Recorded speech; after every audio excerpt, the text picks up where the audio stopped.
आपके विचार हम सब के समक्ष रखने के लिए सर धन्यवाद बहुत बहुत। विश्वास, आस्था, कर्मठ व्यक्तित्व के धनी माननीय मुख्य अतिथि महोदय आदरणीय डॉक्टर गोवर्धन बंजारा जी से विनम्र निवेदन है कि वे मंच पर आएं और अपनी ज्ञानपूर्ण वाणी से हमारा मार्गदर्शन करें। सर। हिंदी दिवस की आप सभी को ढेर सारी शुभकामनाएं। मंच पर आसीन अपर निदेशक डॉक्टर कैन साहब, डॉक्टर झाला साहब, डॉक्टर डे साहब, चुड़ासमा जी,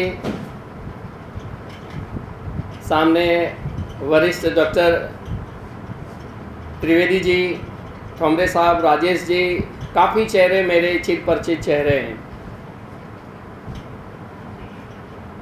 नेम प्लेट लगी है, सभी के नाम से पहले डॉक्टर की उपाधि लिखी हुई है।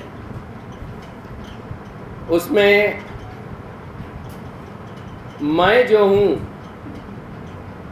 वो रियल का डॉक्टर हूँ और बाकी इस मंच पर बैठे वो सब रियल डॉक्टर हैं।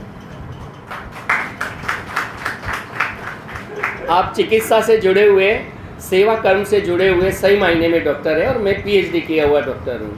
पीएचडी करना अलग बात है और सेवा के क्षेत्र में जाकर के जो रुग्ण है, जो बीमार है, उनका इलाज करना, उन्हें स्वस्थ करना, उससे श्रेयस्कर और कोई हो नहीं सकता। राजभाषा कार्यान्वयन समिति, केंद्रीय सरकार स्वास्थ्य योजना अहमदाबाद गुजरात की ये इकाई इतना सुंदर कार्यक्रम कई वर्षों से कर रही है और मैं ये तीसरी बार इस संस्थान में तीसरी बार इसका प्रत्यक्ष साक्षी बन रहा हूँ। यदि मुझे कोई पूछे कैन साहब कि भारत माता की जीती जागती तस्वीर आपने देखी है, मैं कहूँगा हाँ, और कोई पूछे वो कहाँ है, तो मैं कहूँगा कि गुजराती साहित्य परिषद के इस सभागार में है।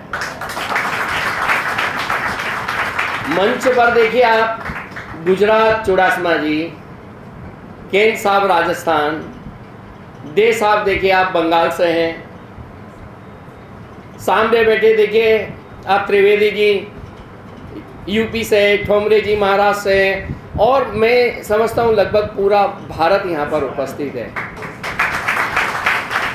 इसलिए एक खूबसूरत शेर मुझे यहाँ याद आ रहा है कि ये खूबसूरत चेहरे मेरी तस्बीह के दाने हैं। मेरी जो माला है ना, राम राम राम जपते हैं, उसे तस्बीह, माला को तस्बीह के, कि ये खूबसूरत चेहरे मेरी तस्बीह के दाने हैं, नज़र फेर लेता हूँ इबादत हो ही जाती है। तो इस भारत माता को प्रणाम करते हुए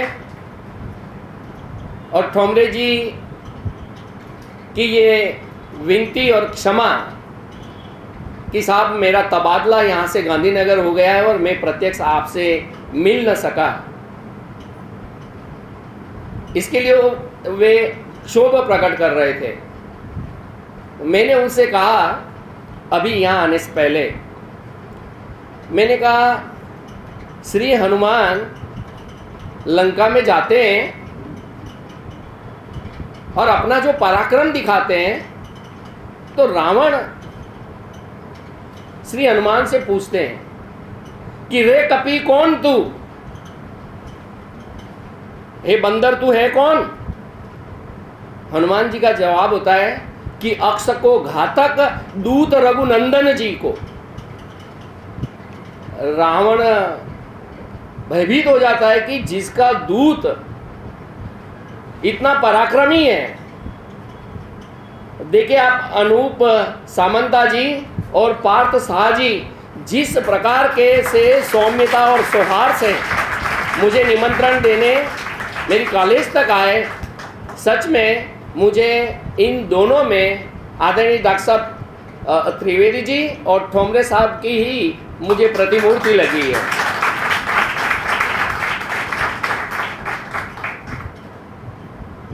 और तीसरी बार मुझे निमंत्रित करने के लिए आपको धन्यवाद तो दे रहा हूं सर, लेकिन मुझे डर भी लग रहा है। उसके दो कारण होते हैं। एक तो ये कि मैं आपको बहुत अच्छा लग रहा हूं।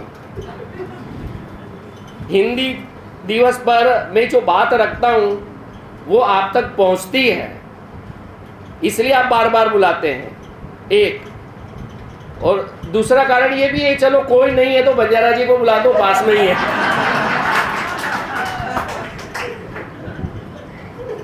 यानी तुझको कोई और नहीं और मुझको कोई ठोर नहीं। पर मैं समझता हूं कि इस संदर्भ में मेरा पहला वाला तर्क है वो सही है।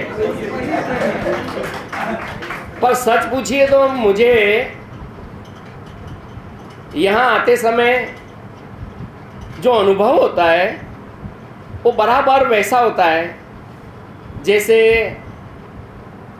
कोई नई नवेली दुल्हन, खास करके ग्रामीण दुल्हन, गांव में रहने वाली, वो ससुराल जाती है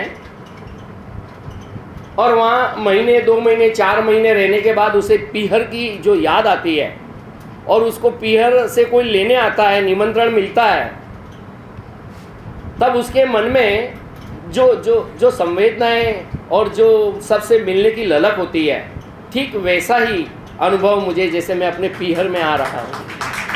सच पूछिएगा,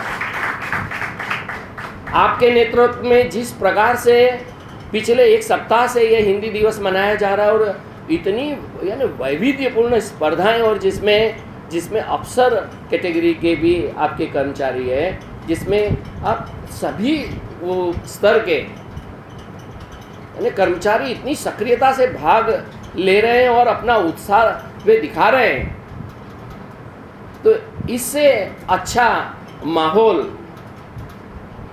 और कहीं मैंने देखा नहीं। मैं तो पिछले सप्ताह से मैं कल भी यहाँ अपने गुजराती न्यूज़ चैनल चलती है GTPL, कल 4 से 4:30 बजे तक लाइव मेरा इंटरव्यू था वहाँ पर। ऐसे इन दिनों हम ये यानी 15 दिन तक कहीं ना कहीं जाते रहते और 25 साल की इस नौकरी के दरमियान मैंने कई संस्थानों में गया हूँ, लेकिन केन साहब और झाला साहब यहाँ पर बैठे, मैं सही मायने में कहता हूँ कि आपके यहाँ पर जो टीम वर्क है और जो एक पारिवारिक माहौल यहाँ पर देखने को मिलता है और जो उत्साह हिंदी दिवस को मनाने का जो उत्साह, जो जज्बा आप में है, वो अन्यत्र कहीं देखने में नहीं है। अभी डे साहब ने एक बात रखी थी कि इस प्रकार के कार्यक्रम होने चाहिए, बार बार होने चाहिए। इसमें एक प्रकार से हमारी यूनिटी बढ़ती है और काम करने का जुस्सा भी बढ़ता है, उत्साह भी बढ़ता है।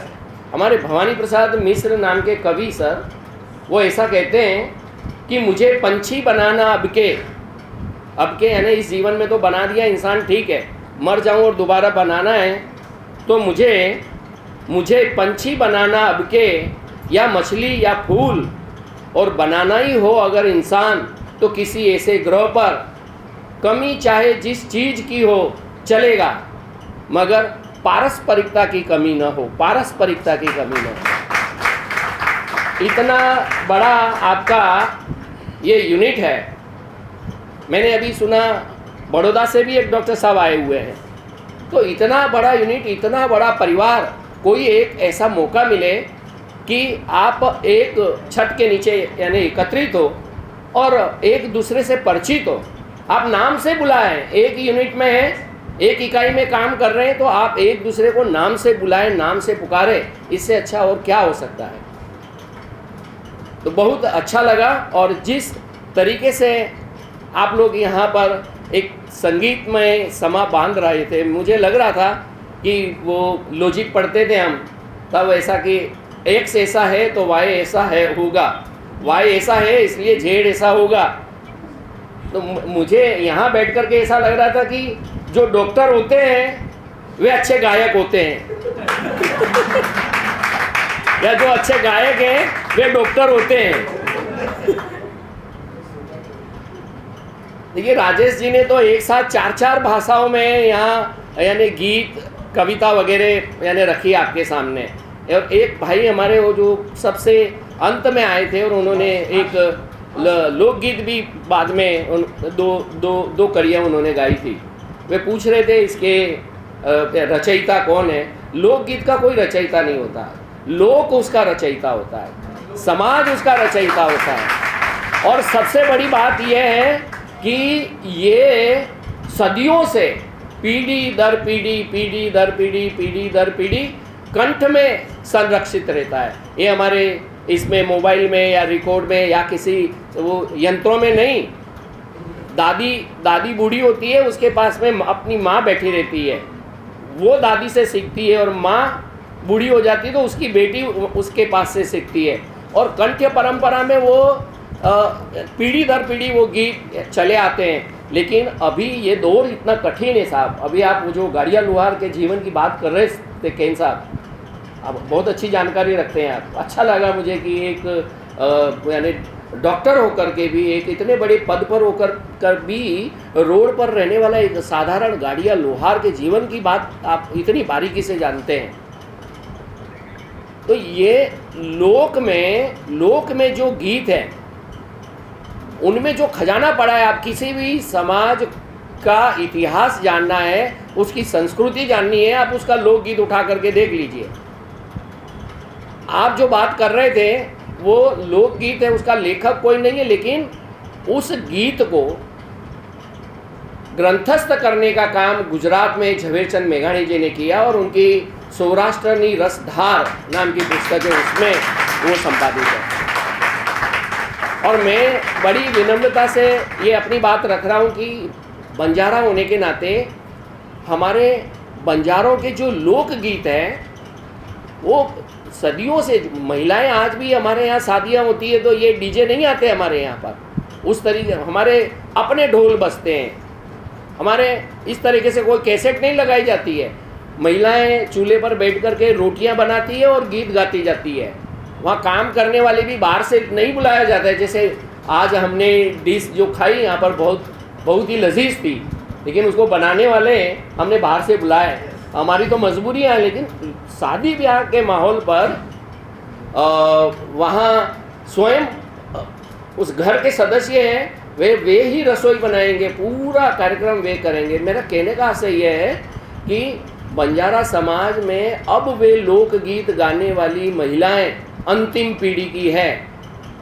अब उसके बाद की जो महिलाएं हैं उनको वे गीत याद भी नहीं है। गाती भी है ना तो एक लाइन गाएगी, उसके बाद उनको नहीं आएगा, कहीं बीच में से गाएगी, आगे की पंक्ति नहीं है। मुझे ऐसा लगा कि मैं इस समुदाय से जन्मा हूँ तो मेरा ये धर्म बनता है कि, और मेरा व्यवसाय भी, मैं अध्यापक हूँ, प्रोफेसर हूँ, तो मुझे उन सब गीतों को इकट्ठा करके उसको संपादित करना चाहिए। नहीं तो ये पीढ़ी चली जाएगी तो उसके साथ हमारी सदियों की जो विरासत है वो भी चली जाएगी। तो अब मैं वो काम कर रहा हूँ। आने वाले समय में मेरी एक पुस्तक लोकगीतों के संपादन पर आने वाली है। हिंदी दिवस है, हिंदी दिवस पर थोड़ी बात करना चाहूँगा।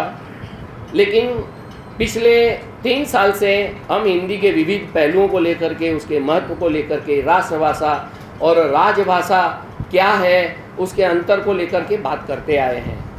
लेकिन आज मैं थोड़ी सी बात करने के बाद में एकाध कविता का यहाँ पर पठन करना चाहूँगा। पहले कल मुझसे पूछा गया कि क्या राष्ट्रभाषा का होना ज़रूरी है टीवी इंटरव्यू में। मैंने कहा कि बिल्कुल ज़रूरी है, और वो उसी रूप में महत्वपूर्ण है जिस रूप में किसी भी देश का एक राष्ट्र ध्वज होता है। तिरंगा हमारे देश की पहचान है, तिरंगा हमारे भारत का प्रतिनिधित्व करता है। वैसे ही कोई भी राष्ट्र हो उसकी अपनी एक राष्ट्रभाषा होनी ही चाहिए। और जब हम भारत के संदर्भ में बात करते हैं, मैंने अभी सुना था इसके पहले जो हमारे वक्ता थे यानी उद्घोषक थे, बहुत अच्छी उद्घोषणा कर रहे थे। आपने भी कहा था कि हमारी ये भारत जो है ये बहुसांस्कृतिक देश है, और इस हमारी समृद्धि जो है, आर्थिक समृद्धि, भौगोलिक समृद्धि की तो बात है, लेकिन भाषाई समृद्धि हमारे देश की सबसे बड़ी विशेषता है। हिंदुस्तान में इतनी सारी भाषाएं बोली जाती है, उसमें भी आप आदिवासी अंचल में जाइए, वैसे हमारे लोक में कहावत है कि 4 कोस पर बदले पानी और 8 कोस पर वाणी। 4 कोस यानी 12 किलोमीटर चलने पर पानी का टेस्ट बदल जाता है। हमारे अहमदाबाद में तो हम यही पानी पीते हैं नदी का, तो यहाँ मालूम नहीं होगा, लेकिन गाँव में आप जाएंगे तो यहाँ के कुएं में का जो पानी है, यहाँ से आप 10-12 किलोमीटर जाइए तो पानी का टेस्ट, स्वाद बदल जाएगा। तो 4 कोस पर बदले पानी और 8 कोस पर वाणी। 8 कोस यानी 24-25 किलोमीटर जाएंगे तो भाषा बदल जाएगी, उसका टोन बदल जाएगा। अब हिंदुस्तान इतना विशाल देश, इतनी जाति, इतने धर्म, इतने संप्रदाय के लोग यहाँ पर रहते हैं, तो इतनी सारी बोलियाँ हमारी है, इतनी सारी भाषाएं हमारी है, लेकिन मज़े की बात है कि उन सब को पोषित करती हुई और भारत के 140 करोड़ जनता जनार्दन को भावात्मक एकता से जोड़कर रखने वाली यदि कोई एकमात्र भाषा हो तो वो हिंदी है। और इसीलिए रविन्द्रनाथ टैगोर जी ने एक जगह पर कहा है, अंग्रेजी का बढ़ता प्रभाव देख करके उन्होंने हिंदी के महत्व को उजागर करने के लिए कहा। जब अंग्रेजी बढ़ रही थी और हिंदी का महत्व कम हो रहा था, तब वे एक जगह कहते हैं कि हमने अपनी आंखें खोकर के चश्मे लगा लिए हैं। आंखें खोकर यानी हम अपनी भाषा हिंदी को छोड़ करके, भूल करके हम अंग्रेजी के मोह में पड़े हुए हैं। हमने अपनी आंखें खोकर के चश्मे लगा लिए हैं। महात्मा गांधी राष्ट्रभाषा के महत्व को जानते थे, अच्छी तरह जानते थे, इसलिए वे एक जगह पर कहते हैं कि राष्ट्रभाषा के बिना देश गूंगा है। हम स्वतंत्र हैं, बावजूद इसके हमारे मुंह में जुबान है, बावजूद इसके हम गूंगे हैं। जब तक कोई भी स्वतंत्र देश अपनी एक राष्ट्रभाषा नहीं बोलता हो, तब तक वह सही मायने में स्वतंत्र नहीं है। ये महात्मा गांधी के शब्द। महात्मा गांधी तो एक जगह ऐसा भी कहते थे, तो बैरिस्टर थे, इतना सुंदर इंग्लिश बोलते थे वे, फिर भी देश आज़ाद हो जाने के बाद गांधी एक जगह कहते हैं कि दुनिया वालों से कह दो गांधी को अंग्रेजी नहीं आती, गांधी अंग्रेजी भूल गया। क्यों कहा? अपनी स्वभाषा। आपने अभी कहा भारतेंदु जी की वे पंक्तियाँ कि निज भाषा उन्नति है, सब उन्नति को मूल। गांधी जानते थे अच्छी तरह से कि जब तक हम अपनी माँ की कद्र नहीं करेंगे और मौसी की कद्र करने लगेंगे, मौसी हमारे लिए आदरणीय है, लेकिन पहले माँ का स्थान मौसी नहीं ले सकती। माँ है। तो हिंदी जो है वो हमारे संस्कार की भाषा है, हमारे स्वाभिमान की भाषा है, हमारे स्वमान की भाषा है। और सही यानी मानिए, मैं अभी जो लोकगीतों की बात कर रहा था कि ये अब अंतिम पीढ़ी है, इनके कंठ से अगर ये गीत लेकर के लिपिबद्ध नहीं किया गया तो ये गीत खो जाएंगे कहीं। इसी तरह से जब हम एक भाषा को भूलने लगते हैं ना, तब हम उस भाषा को नहीं भूल रहे हैं, बल्कि एक लंबी पीढ़ी दर पीढ़ी हजारों साल की जो परंपरा है, और उस परंपरा के चलते जिस भाषा का निर्माण हुआ है और जिस भाषा के निर्माण में हमारे पुरखों की सदियां बीत गई है, उस पूरी परंपरा का, उस पूरी संस्कृति का खत्म होना है। भाषा का खत्म होना माने एक संस्कृति का खत्म होना है। एक ऐसे ही मजाकिया तौर पर आजकल के बच्चे जो हैं वे जैसे कोल्ड ड्रिंक्स वगैरह या ये बंद जो पड़ीके होते हैं उसमें कुरकुरे वगैरह खाने के अभी मार्केट बन गया है और खाते भी हैं। वो बच्चा गांव में जाता है, हम अपने ही खेतों में उगे हुए आम उस बच्चे के जो दादा हैं वो बच्चे को आम का रस निकाल करके देते हैं कि बेटा ले ये रस पी। पोता है वो रस पी रहा है और दादा उसको देख करके हंस रहे हैं प्यार से और फिर पूछते हैं बेटा कैसा लगा। और वो बच्चा कहता है दादा ये तो माजा जैसा लगा, माजा जैसा लगा। ये कल्चर है, हम आम भूल जाएंगे, माजा याद रखने लगेंगे।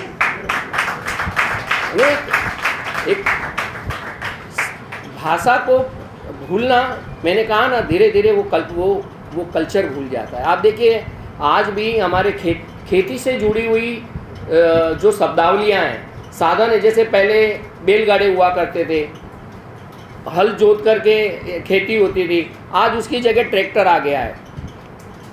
एक ट्रैक्टर आने से वे सारे शब्द, जिन शब्दों का प्रयोग भारत सही मायने में गांव में बसता है और गांव में रहने वाले लोग उस शब्दावली का प्रयोग करते थे, जैसे बैलगाड़ा होता है, उसका जो पहिया है व्हील के ऊपर लोहे की एक ऐसी राउंड एक रिंग उसके ऊपर चढ़ाई जाती है। मुझे ही पता नहीं है उसको क्या कहते हैं। क्यों? क्योंकि एक वस्तु जो है चलन में से खत्म होती है तो उससे जुड़ी हुई सारी शब्दावली है वो सब खत्म होने लगती है, व्यवहार में से, लोक में से खत्म होने लगती है। वे केवल शब्दकोश में वहाँ उसकी शोभा बढ़ाते हैं वे सब। अब आप देखिए ना, संस्कृत जो है वो दुनिया की प्राचीनतम भाषा है, हम सब जानते हैं। दुनिया की प्राचीनतम भाषा, दुनिया का प्राचीनतम ग्रंथ हमारा ऋग्वेद है और ऋग्वेद की भाषा संस्कृत है। क्यों संस्कृत आज चलन में नहीं है? इतनी वैज्ञानिक भाषा होने के बावजूद भी आज चलन में नहीं है, वो व्यवहार में नहीं है वो। तो एक समय कहीं ऐसा ना आए कि हिंदी जो है, हालांकि वो किसी की ताकत है नहीं, आज हिंदी जिस तरीके से जन जन तक पहुंच गई है और उसमें फिल्मों ने बहुत गजब का काम किया है। हिंदी फिल्मों ने, आजकल मीडिया है, टेलीविज़न है, इसके ज़रिए भी जो काम संस्थाओं ने नहीं किया, जो काम बड़े बड़े महानुभावों ने नहीं किया, मुझे लगता है वो काम हिंदी फिल्मों ने किया। शोले फिल्म आई थी तो उसके हिंदी के डायलॉग आप देखिए, गली कूचे में छोटे छोटे बच्चे भी उस समय, अरे वो कहीं शादी ब्याह होती थी तो बड़े बड़े से वो लगाए जाते थे कैसेट्स और उसमें शोले के फिल्म के पूरा का पूरा वो डायलॉग चला करता था और बच्चे बोला करते थे, हम ऐसा कहते थे, गब्बर सिंह ये हाथ नहीं है, फांसी का फंदा है। अब वो ये डायलॉग हमारे गुजरात में दूर दराज गाँवों में भी गुजराती ये भाषी बच्चे हैं, वे भी हिंदी बोलने लगे थे। तो फिल्मों ने जो है वो बहुत बड़ा काम किया इसमें। हम सभी हिंदी को व्यवहार में लाएं, खास करके रोज़ बरोज़ के जो हमारे कार्य हैं उसमें छोटे छोटे काम, सुबह उठे हम गुड मॉर्निंग की जगह सुप्रभात हम कह सकते हैं, कितना सरल, कितना मीठा भी लगता है। गुड मॉर्निंग से तो अच्छा ही लगता है, सुप्रभातम, है ना। हस्ताक्षर करें, कम से कम हिंदी में करें। और कई प्रकार के जीवन व्यवहार में हम ATM में जाते हैं, हिंदी के लिए एक दबाएं, तो हिंदी के लिए एक दबाने का तो मैं समझता हूँ विकल्प ही नहीं। अंग्रेजी के लिए एक दबाएं, फिर हिंदी के लिए 2 दबाएं, मालूम है ये सब एक ही दबाने वाले, कोई 2 तक जाने वाला नहीं है। हम जाएं, हम 2 दबाएं। गैस सिलेंडर बुक करते हैं ना ऑनलाइन, तो उसमें भी यही प्रक्रिया है। तो हम हिंदी का चयन करें, हिंदी का प्रयोग करें, हम बोलचाल में हम लाएं उन शब्दों को। आप देखिए कितनी ऐसे यानी टर्मिनोलॉजी के शब्द हैं जिसे पारिभाषिक शब्द कहते हैं। बैंकिंग के पारिभाषिक शब्द है, चेकबुक है, अकाउंट है, हमें मालूम है अंग्रेजी के शब्द है और अब वो इस तरह से हिंदी में घुल मिल गए कि हम चाह करके भी उनको अलग नहीं कर सकते। पर उसको अलग करने के लिए नहीं, लेकिन ये जानने के लिए कि ये अंग्रेजी का शब्द है और इसके लिए हिंदी का शब्द अकाउंट नहीं लेकिन खाता संख्या है, खाता है। ये इसलिए मालूम होना चाहिए, नहीं तो ये जनरेशन जो है ना, हम लोग जान रहे हैं लेकिन उसके बाद की जनरेशन के लिए वो रूढ़ होता जाएगा, और रूढ़ होते होते वो खाता शब्द जो है ना वो निकल जाएगा। विधि का, कानून का शब्द है एफिडेविट करावવાનું છે। एफिडेविट प्रचलित शब्द हो गया, भाई बोलिए आप एफिडेविट, कोई हर्ज नहीं है, लेकिन शपथ पत्र मालूम होना चाहिए। इसको हिंदी में शपथ पत्र कहते हैं, नहीं तो हमारे शपथ पत्र को खा जाएगा ये। अरे जागरूक देश के जागरूक नागरिक होने के लिए, और जिस देश की राष्ट्रभाषा हिंदी हो, भले वो कानून में लिखी नहीं है, कहीं संविधान में ऐसा कहीं यानी लिखा हुआ नहीं है कि हिंदी भारत की राष्ट्रभाषा है, वो राजभाषा है, मगर मुझे ये बताइए जो हिंदी करोड़ों लोगों के दिल में बैठी है, जन जन के हृदय में बैठी हुई है, उसको किसी प्रमाण पत्र की जरूरत है? कहते हैं कि 160 करोड़ लोग हिंदी बोलते हैं। अब ऐसी समृद्ध भाषा को किसी प्रमाण पत्र की जरूरत है कि वो भारत देश की राष्ट्रभाषा है? मैं समझता हूँ किसी प्रमाण पत्र की जरूरत नहीं है, लेकिन वो हमारी राष्ट्रभाषा है और उसका हमें गौरव होना चाहिए। उसकी गरिमा को बनाए रखने के लिए जितना भी हो सके हमसे हमें करना चाहिए। और ये दिन, हिंदी दिवस, हिंदी सप्ताह, हिंदी पखवाड़ा, ये केवल औपचारिकताएं न रह जाए, केवल मनाने के लिए ही हम मना रहे हैं ऐसा नहीं। कोई रस्म अदायगी कर रहे हो हम, चलो रस्म में ये करना ही पड़ेगा, सरकारी दबाव है या सरकारी प्रावधान है, हमको ये दिखाना ही पड़ेगा, नहीं, उस रूप में नहीं। हमारे खून में उतरना चाहिए, हमारे व्यवहार में वो बात उतरनी चाहिए। और ऐसे सारे उपक्रम, फिर वो बड़े बड़े साइन बोर्ड हो या आप जगह जगह पर जो विज्ञापन लगे हों भाषा के बढ़ावे के लिए, वो किसी काम के जब तक नहीं रहते जब तक कि हम दिल से अपनी भाषा को न अपनाएं या न बोलें। मुझे ये बार बार आमंत्रण देने के लिए और इस मौके पर अपने विचार रखने के लिए मैं धन्यवाद ज्ञापित करता हूँ आदरणीय हमारे अपर निदेशक श्री डॉक्टर केन साहब का, और आप सभी ने मुझे इत्मीनान से सुना, इसलिए आप सभी का भी धन्यवाद करते हुए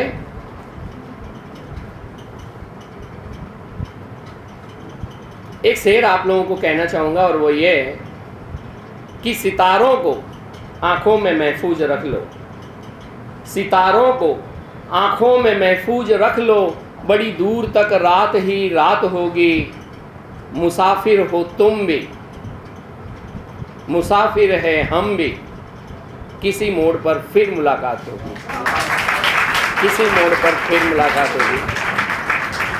जय हिंदी, जय हिंद, धन्यवाद। हमारा आज का कार्यक्रम अब अपने अंतिम पड़ाव पर पहुंच चुका है, इसलिए अब मैं अनुरोध करूंगा कि माननीय अपर निदेशक महोदय आदरणीय डॉक्टर R.K. केन सर, माननीय मुख्य अतिथि आदरणीय डॉक्टर गोवर्धन बंजारा सर को सम्मान पत्र प्रदान करें। सर।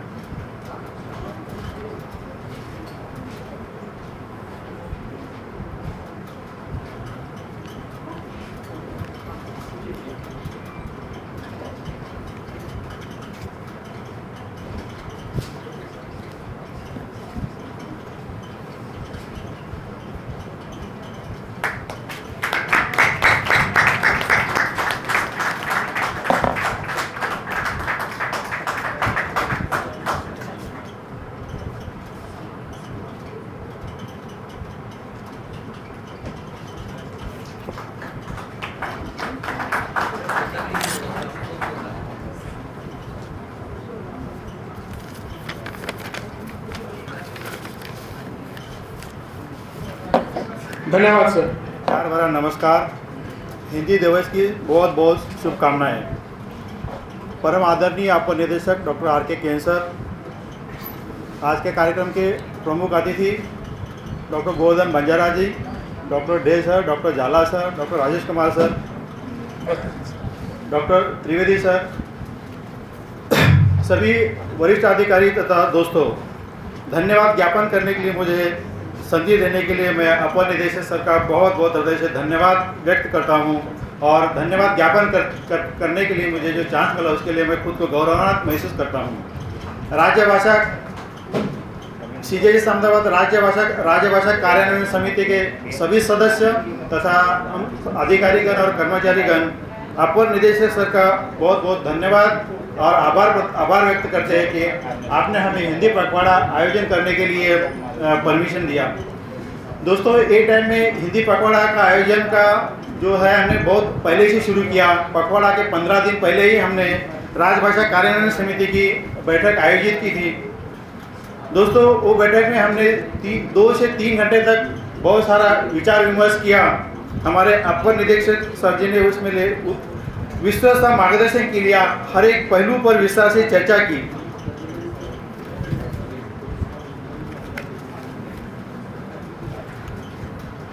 अपर निदेशक सर, आपकी प्रेरणा, समर्थन और मार्गदर्शन के लिए हम आपके आभारी हैं। CGHS के प्रगति और सफलता में आपकी भूमिका अत्यंत महत्वपूर्ण है। मैं मानता हूँ आप हमारे मातृ पितृ तुल्य हैं। हम आपका बहुत बहुत धन्यवाद व्यक्त करते हैं। हम आपके बहुत बहुत आभारी हैं।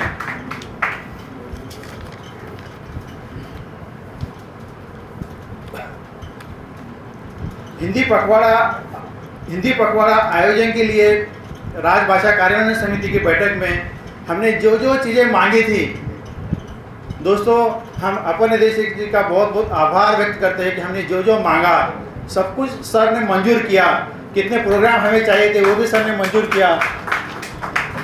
उसके लिए जो जरूरी धनराशि थी वो धनराशि भी सर ने आप बढ़ा दी, पारितोषिक भी आप बढ़ा दिए। उसके लिए आपका सर हृदय से बहुत बहुत धन्यवाद। राजभाषा कार्यान्वयन समिति के लिए पहले ही बैठक में सर ने हम लोग को विस्तार से मार्गदर्शन किया, गाइडलाइन दिया। सर ने हमने पूरी कोशिश किया कि जो गाइडलाइन आप तय किए थे उसका पूरे पालन करने की कोशिश की। सर ने हमें पूरी स्वतंत्रता दी। हिंदी पखवाड़ा के आयोजन में कार्यान्वयन समिति ने पूरी हृदय से काम करने की कोशिश की, लेकिन फिर भी दोस्तों, कार्य करते हुए कुछ कमियां तो जरूर रहती है। 15 दिन के दौरान विविध कार्यक्रम में भाग लेते हुए अगर प्रतिभागियों को कुछ असुविधा हुई होगी तो राजभाषा कार्यान्वयन समिति क्षमा प्रार्थी है। उसके लिए अपर निदेशक का कुछ भी नहीं, उन्होंने हमें पूरी स्वतंत्रता दे दी। जो भी कमियां थी वो हम लोगों से रह गई होगी, इसलिए हम उसके लिए क्षमा प्रार्थी है। आज के कार्यक्रम के मुख्य अतिथि डॉक्टर गोवर्धन बंजारा सर जी, आपकी गरिमामयी उपस्थिति तथा आपकी मधुर वाणी, सरल भाषा से हमें हिंदी में काम करने के लिए मार्गदर्शन किया, प्रोत्साहन किया। हमें विश्वास है कि आपके मार्गदर्शन से हम सुचारू रूप से हिंदी में और अच्छा से अच्छा कार्य कर पाएंगे। सर, हिंदी समारोह के लिए गत 2 बार आप मुख्य अतिथि के रूप में यहाँ पे आए थे। वो टाइम में सर मैं आपको मुख्य अतिथि के रूप में ही देखता था, लेकिन आपका हमारे साथ जो व्यवहार, हमारे प्रति जो भावना है, उससे मुझे लगता है कि आज केवल आप मुख्य अतिथि नहीं हैं। मुझे महसूस हो रहा है कि मेरे बड़े भाई आज हिंदी दिवस के समारोह के मुख्य अतिथि के रूप में आए हैं। सर, आपका बहुत बहुत धन्यवाद। हमारे संगठन को आपके सहयोग के लिए हम हृदय से आपका धन्यवाद ज्ञापन करते हैं। राजभाषा कार्यान्वयन समिति के हमारे अध्यक्ष डॉक्टर के सर की तरफ से आपका विशेष आभार।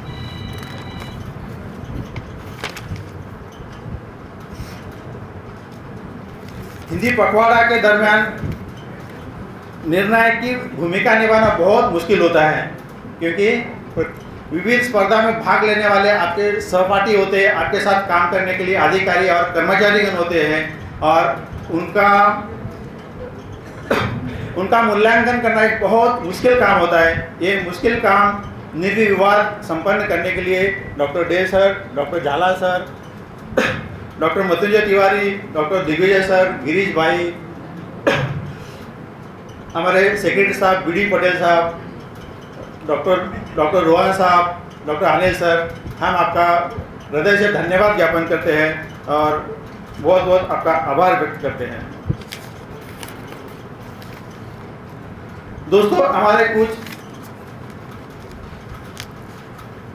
हमारे कुछ साथी आने वाले कुछ माह में सेवानिवृत्त हो रहे हैं, जिन्होंने हिंदी को बढ़ावा देने के लिए राजभाषा कार्यान्वयन समिति के कार्य के लिए आपका बहुत बहुत योगदान दिया है। उसमें से डॉक्टर राजेश कुमार सर शायद अगले हिंदी पखवाड़ा में वो नहीं रहेंगे।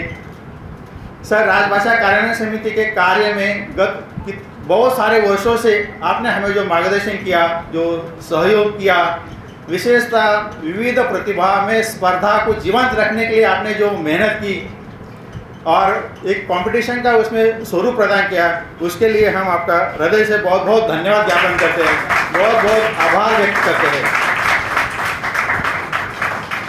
जैसे कि आप जानते हैं, त्रिवेदी सर के निवृत्ति समारोह में हमारे अपर निदेशक सर ने उनको रिक्वेस्ट किया था कि बहुत नज़दीकी हिंदी समारोह आ रहा है और सर का रिक्वेस्ट करके आप आज आए। सर, आपका बहुत बहुत धन्यवाद। आज सर जब कुछ समय में आप निवृत्त हो रहे हैं, सर हम राजभाषा कार्यान्वयन समिति से आपको अभी से निमंत्रण देके रखते हैं कि जब भी हिंदी का प्रोग्राम हुआ, आप जरूर वो प्रोग्राम में सम्मिलित होकर हमारा उत्साहवर्धन के लिए काम करेंगे। हमारे दूसरे सहभागी श्री गिरीश भाई के लिए क्या बोले, वर्षों से मैं देखता हूँ 2002-03 से जब भी हिंदी का कुछ भी प्रोग्राम हो, राजभाषा कार्यान्वयन समिति के वो सदस्य है। कुछ भी कंपटीशन हो, गिरीश भाई को पूछने का जरूरत नहीं, गिरीश भाई का नाम वो कंपटीशन की लिस्ट में डाल दो और उनको बोल दो गिरीश भाई आपको पार्टिसिपेशन करना है, वो सदैव उसके लिए रेडी रहते हैं। गिरीश भाई आपका बहुत बहुत धन्यवाद, बहुत बहुत धन्यवाद। हमारे एक साथी वो निवृत्त नहीं हो रहे हैं, लेकिन प्रमोशन में उन्होंने कोई एग्ज़ाम दिया और वो हमको कुछ ही दिनों में हमें छोड़ के जाने वाले हैं। श्री विवेक कुमार जी, अपर निदेशक सर को अच्छा सा याद होगा, 3-4 साल पहले राजेश कुमार सर हमारे अपर निदेशक थे और सर हम लोगों का एक बैठक हुआ था। ये सब नए लोग ज्वाइन हुए थे, हमारे पास हिंदी भाषांतर, हिंदी ट्रांसलेटर नहीं था और ये राजभाषा कार्यान्वयन समिति की हमारी बैठक थी और उसमें हम लोगों के पास सामने एक विषय था कि ये सब का कार्य सुचारू रूप से करने के लिए हमको किसको दिया जाए। बहुत सारे नाम थे, पता नहीं राजभाषा कार्यान्वयन समिति ने श्री विवेक में क्या देखा, लेकिन मुझे लगता है राजभाषा कार्यान्वयन समिति ने जरूर उसमें हिंदी में कुछ करने की चाह देखी होगी, इसीलिए 4 साल पहले से ही हम लोगों ने उसको हिंदी का कार्य सौंपा। विवेक ने ये कार्य बहुत बेवकूफ़ी से निभाया और कुछ समय पहले ही जो स्टाफ सिलेक्शन एग्ज़ाम हुआ उसका हिंदी ट्रांसलेटर का सिलेक्शन हुआ और वो विधि मंत्रालय में कुछ ही दिन में ज्वाइन करने वाला है। विवेक के लिए राजभाषा कार्यान्वयन समिति तथा हमारे अपर निदेशक की तरफ से बहुत शुभ आशीर्वाद, बहुत शुभकामनाएं। हम चाहते हैं कि आप जूनियर ट्रांसलेटर से सीनियर ट्रांसलेटर से राजभाषा अधिकारी हो, इसकी हम कामना करते हैं।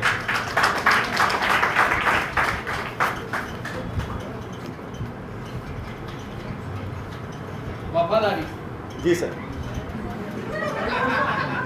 सांस्कृतिक कार्यक्रम के करता रहता डॉक्टर दिग्विजय, गत 15 दिन से वो दिन रात मेहनत करते हैं, वो खुद भी आते हैं और सबको आने के लिए प्रोत्साहित करते हैं। रिंग मास्टर जैसे दिन भर हमारे 2 बजे के बाद सर वो ऑफिस में प्रैक्टिस लेते हैं। डॉक्टर दिग्विजय सर जी, आपका बहुत बहुत धन्यवाद तथा उनके सभी टीम के सदस्य, doctor Rajesh Kumar sir, doctor Hiral madam, doctor Lokesh, Harsh भाई, प्रवीण भाई, राजू भाई, दिलीप भाई, कल्पेश, हम आपका बहुत आभार व्यक्त करते हैं। बहुत आपका धन्यवाद।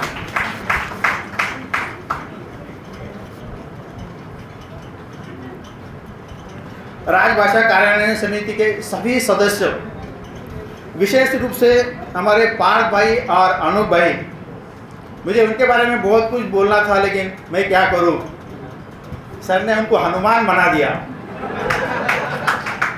हमारे पास आज 4 अपर निदेशक हैं, existing doctor Ken sir, doctor De sir, doctor Jhala sir, doctor Rajesh sir, Banjara sir. ये लोगों ने हम लोग को ऐसा ट्रेन किया कि हम जहाँ भी जाते हैं एडजस्ट हो जाते हैं। अनूप ने और पार्थ ने सर के साथ जाके एक 15-20 मिनट ही बैठे होंगे, इनका व्यवहार उनको कितना अच्छा लगा। अनूप को शायद प्रथम और द्वितीय पुरस्कार मिला होगा, लेकिन मुझे लगता है कि दुनिया का सबसे पुरस्कार बंजारा सर ने अनूप को दिया, आपको एक हनुमान जी की उपाधि दी। चलिए, केवल 2 हनुमान आपके पास थे, लेकिन हमारे CGHS में अपर निदेशक ने सबको ट्रेन किया है। हर एक हनुमान है, जहाँ जाकर वो लंका जरूर जला के आ सकता है। हमारे सभी अपर निदेशक सरकार हम हृदय से बहुत बहुत धन्यवाद ज्ञापन करते हैं। प्रतियोगिता के सभी प्रतिभागियों का, जिनके प्रतिभाओं के कारण ही प्रतियोगिता का आयोजन संभव हो सका, सभी प्रतिभागियों का हृदय से बहुत बहुत धन्यवाद। जिन सबको प्रथम, द्वितीय, तृतीय पुरस्कार मिला, प्रोत्साहन पर पुरस्कार मिला, उनका बहुत बहुत अभिनंदन। जिनको नहीं मिला उनको अगले साल के लिए बहुत बहुत शुभकामनाएं। सभी अधिकारी और कर्मचारियों का विशेष धन्यवाद, जिन्होंने श्रोता के रूप में सहभागी होकर प्रतिभागियों का उत्साह बढ़ाया। इसके अलावा भी और साथी है जिनके सहयोग के बिना प्रतियोगिता का आयोजन पॉसिबल नहीं था। दोस्तों, आप देख रहे हैं गत 3 घंटों से हमारे एक साथी, पता नहीं उनको क्यों बोला जाता है, वो कैसे बोला हो सकता है, 3 घंटे से हमको एक साथ एक जगह पे बिठा के रखा है। बाद में मुझे चला कि वो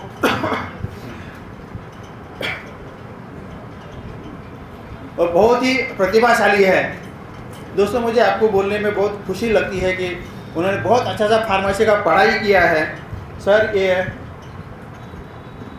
एक्सेलेंस इन फार्मेसी भारत के राष्ट्रपति से उनको गोल्ड मेडल मिला हुआ है। ऐसे प्रतिभाशाली व्यक्ति हमारे साथ है। हम बहुत बहुत गौरवान्वित अनुभव करते हैं। बोला भाई, आपका ये कार्यक्रम कल शाम में ही उनको जिम्मेदारी दिया था कि उनको ये कार्यक्रम का संचालन करना है। आप बहुत सुचारू रूप से बेखूबी इसको निभाया, आपका बहुत बहुत धन्यवाद। गत 15 दिन से टेक्निकली हमें सपोर्ट करने के लिए हमारे दर्शित गांधी, वो गाते वाते नहीं है लेकिन सबको गवाते हैं और सब कार्य के लिए हेल्प करते हैं। दर्शित भी आपका बहुत बहुत धन्यवाद। बोले शंकर।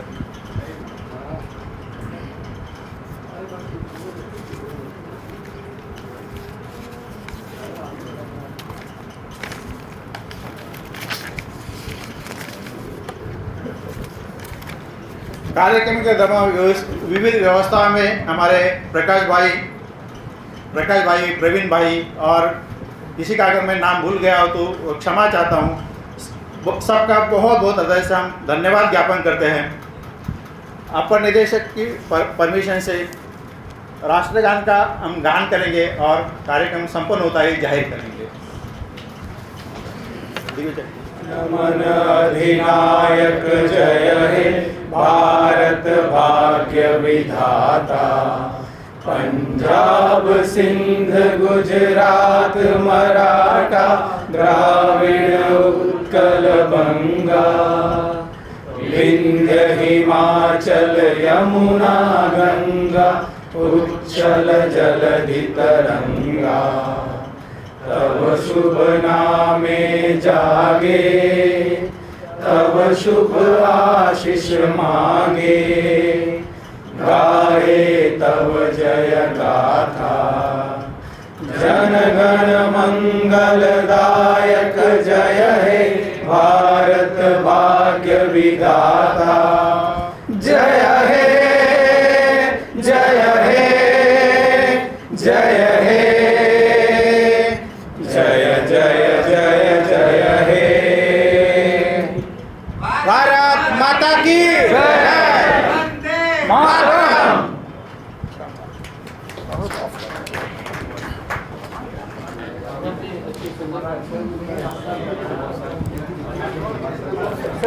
यहाँ पे